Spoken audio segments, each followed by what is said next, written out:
ساڵی 2000 دەستپێکی هەزارەی دووەم سەدەیەکی نوێی سینەما کۆمەڵە فیلمێکی لەبین نەکراویان پێبەخشی. زیاتر لە 25 فیلمی ناوازە لەو سەردەما بڵاو کرایەوە. لەم ڤیدیۆیەدا دە لە باشترین و دڵخوازترین فیلمەکانی ئەو کاتە ڕێزبەند دەکەین و پاسیان دەکەین. هیوادارم بۆ پێشگیریکردنی ڤیدیۆکە لایک و سەبسکرایب و بۆچوونەکانتان لەبیر نەچێت. با بە ژمارەدا دەست بێت.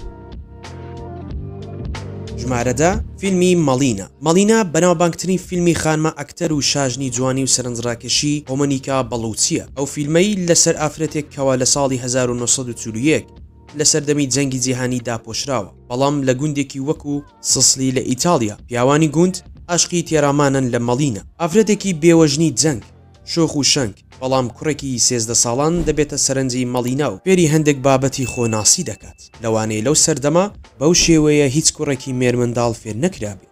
لە کاتی بڵاوبوونەوەی مەڵینە پێشوازەیەکی گەورەی لێ نەکرا، بەڵام بووە فیلمێکی کەوا ساڵ بە دوای ساڵ هۆگەرانی زیاتر بوون. ئێستاش وەک فیلمێکی کلاسیکی خۆشەویستی و جەنگ سیر دەکرێت. مۆنیکا بەڵوچی بە جیهان ناساند. ژمارە 9 فیلمی سکێری موڤی. باشترین فیلمی ئەو ساڵە نییە، بەڵام سکێری موڤی لە سەردەمێک بڵاو کرایەوە کەوا گاڵتەکردن بە فیلمی ترسناک لە ترۆپی کۆمێدیا بوو. بۆی هەبوونی تۆنێک فیلمی ترسناکی بەناوبانگ لە ساڵانی 1970 تا ساڵی 2000 ئانا فیرس مارن لویس ڕۆڵێکی کۆمێدی لەبی نەکراویان پێشکەش کرد. فیلمەکە گاڵتەزاریە و گاڵتە بەسەرجەم دیمەنەکانی فیلمە ترسناکەکان دەکات بە شێوێکی کۆمێدی. وەکوتم باشترین نییە، بەڵام چێژێکی زۆری هەیە و هەر بۆیە شایانی بینینە. ژمارە 8 گان ئین 60 سکند. نیکۆلاس کیجۆ و ئەنجلینا جۆلی لە ساڵی 2000 ڕۆڵیان لە فیلمێکی سەرەکی دزینی ئۆتۆمبیلی گرانبەها ئەنجێرا. فیلمەکە لەوانەیە ڕەخنەگەران بە دڵیان نەبوو بێ، بەڵام بۆ هەواداران تاکو ئێستاش چیرۆکێکی زۆر بەچێژی هەیە. دیالۆگێکی زۆر سادە و لەبیرکرا و فیلمێکی لەبیر نەکراو. گان ئین 60 سکند لەو جۆرە فیلمانەیە کە تاکو ئێستاش دروست ناکرێتە، بەڵام 100% شایانی بینینە. ژمارە 7 فیلمی گاست ئەوەی بەناوبانگترین فیلمی تۆم هانکسە. بەناساندنی هانکس بە جیهان بە شێوەیەکی گشتی لەو فیلمە دەستی پێکرد. ئەو پیاوەی بەتەنها لە دوورگەیەک دەمێنێتەوە تاکە هاوڕێی ئەو چۆپەیە کە بە پەنجەکانی خۆی دووموتساوی بۆ دروست کردووە. گاست بێزگەلەوەی نواندنێکی نایابی لەلایەن هانکسەوە بۆ دەکرێت، فیلمەکە هەموو کاتێک دەتوانی بینەری ببیتەوە، بۆیە شایانی بینینە.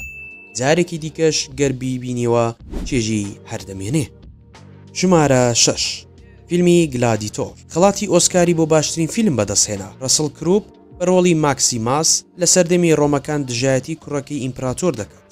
واکینگ ڤینیکسی ناوازە ڕۆڵەکەی بەدەستە دەکات.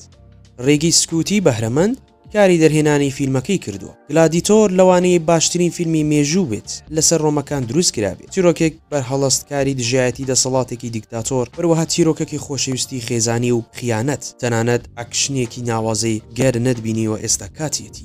ژمارە 5 فیلمی مامنتۆ یەکێکە لە فیلمە زۆر باشەکانی دەرهێنەر کریستۆفەر نۆلانی کە تەواوی فیلمەکە بە پێچەوانەوە دەست پێ دەکات. کۆتا دیمان خۆی یەکەمی فیلمەکەیە. پیاوێک بە دوای تۆڵی هاوژینەکەی دەکەوێت کەوا کەسێک دەستڕێژی سێکسی کردوتە سەر و هاوژینەکەی کوشتووە. کێشەکە ئەوەیە کە ئەو پیاوە کێشەی لەبیرچوونەوەی کاتی هەیە، وەروەها شتەکان لەبیر دەکات. فیلمەکە لە نیگای ئەوەوە چیرۆکێک بە شێوەیەک دەجێرێتەوە کە چاکە لە سینەما و تاکوی ئێستا نەتوانراوە بەو شێوەیە دروست بکرێتەوە و ئەستەمیشە لە داهاتوودا دروست بکرێت. هەر بۆیە هیوادارم بینەر بن دڵنیا بن پەشیمان نابنەوە.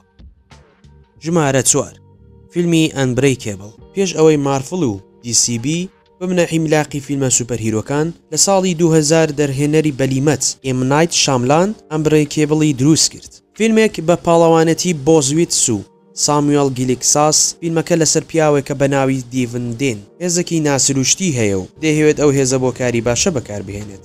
بەڵام فیلمەکە وەکو فیلمە سوپەرهیرۆکان نییە، بەڵکو وەکو هەر فیلمێکی ئاسایی زۆر واقعیانە چیرۆکێک پێشکەش دەکات. زیاتر فیلمێکی توندی نهێنیە و زۆر کەس دەڵێن ئەگەر باشترین فیلمی سوپەرهیرۆژ نەبێ، بەڵام یەکێکە لە باشترینەکان. ئەنبرەیکێبڵ لەبیر نەکراوە و شایانی بینینە.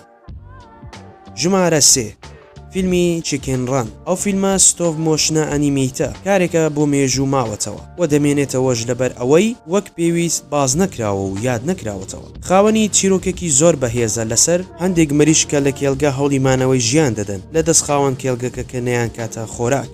فیلمێکی کۆمێدی و غەمناکی و خێزانیە. جگەلەوە مێڵ ویبسن بە دەنگ بەشدارە، کارێکی نمونەی تەکنیکی بۆ کراوە. لەوانەیە دوای ئەو فیلمە بە چاوێکی تر تماشای مریشک بکرێت. هەر بۆیە بەو شێوەیە کاریگەرە شایەنی بینینە سەیری بکەن.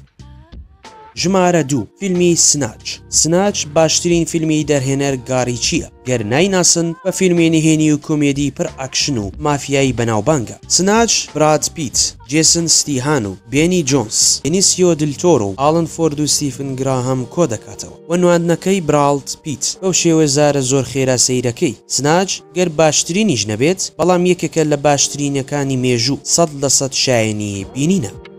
ژمارە 1 و کۆتا فیلمان فیلمی ڕێکێوم فۆر ئەدریم باشترین فیلمی دەرهێنەر دێرن ئێرناڤیسکەیە. فیلمەکە دوای بینینی بە شێوەیەکی زۆر جیاواز بیر دەکەیتەوە مەحاڵە ئەو فیلمە ببینیتەوە. کاریگەری ڕاستە خۆت تێدەکات. تەواوی پامی فیلمەکە دژی مادەی هۆشبەرە و سەرنجی تەواوت دەخاتە سەر قۆناغەکانی مادەی هۆشبەر و مادە کحولی و تەنانەت ئاڵۆدەی خۆشەویستی دایک بۆ منداڵەکەی. فیلمەکە گێرانەوەی زۆر نمونەیی پێشکەش دەکات و تەنانەت تاکە فیلمی مێژوویە کە قۆناغەکانی شێتبوونی مێشکی مرۆڤ بە شێوەیەک نیشان بدات هەموو کەستی بگات و کاریگەریان لەسەر هەبێت. جێرلد لیتۆ و جنۆفێر کۆنلی و ئێرن بۆستن و مارلن وێنس وە کریستین فید کۆمانگۆ باشترین نواندەکانی خۆیان پێشکەش دەکەن بۆیە شایەنی بینینە.